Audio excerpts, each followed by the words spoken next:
புன்புலால் உடம்பின் அசுத்தமும் இதனில் புகுந்து நான் இருக்கின்ற புணர்ப்பும் என்பொலா மணியே எண்ணி நான் எண்ணி ஏங்கிய ஏக்கம் நீ அறிவாய்.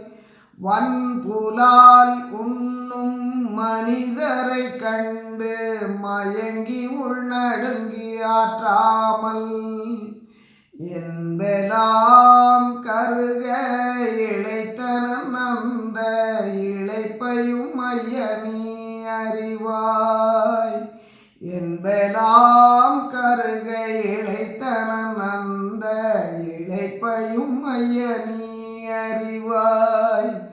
புன்புலால் உடம்பின் அசுத்தமும் இதனில் புகுந்து நான் இருக்கின்ற புணர்ப்பும்